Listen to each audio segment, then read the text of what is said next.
Varbūt esat pamanījuši, ka es kādu laiciņu sociālajos tīklos esmu diezgan neaktīva, jo patiešām visu šo laiku biju aizņemta ar mācībām, ar ļoti dziļām mācībām, un šobrīd esmu absolvējusi pirmo pakāpi un esmu pilntiesīgs hipnoterapeits.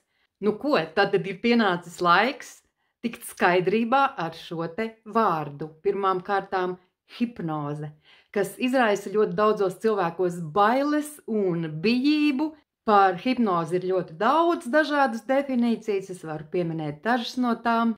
Vispopulārākā ir tas, ka hipnoze ir miegs.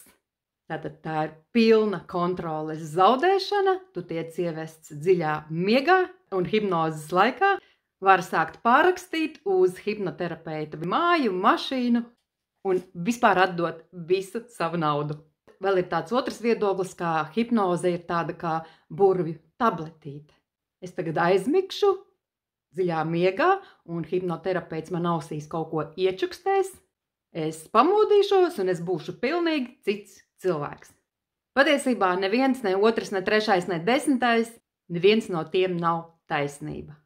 Patiesībā hipnoze ir ļoti dziļš, garīgā, fiziskā un emocionālā stāvokļa atslābums un vienlaicīgi maksimāla uzmanības koncentrēšana. Tiek atbrīvots ķermenis, tiek atbrīvota apziņa un tiek atvērtas durvis uz zemapziņu. Bet, kā zināms, zemapziņa zina visu, zemapziņa zina visas atbildes un visi jūsu problēmu risinājumi guļ tieši zemapziņā. Bet es esmu ceļvedis uz zemapziņu. Es palīdzu pietiekami atbrīvoties un aizvest uz turieni. Es zinu visus ceļus, visas taciņas, kā jūs aizvest uz turieni, un es zinu, kur meklēt atbildes uz visiem jūsu jautājumiem un visām jūsu problēmām.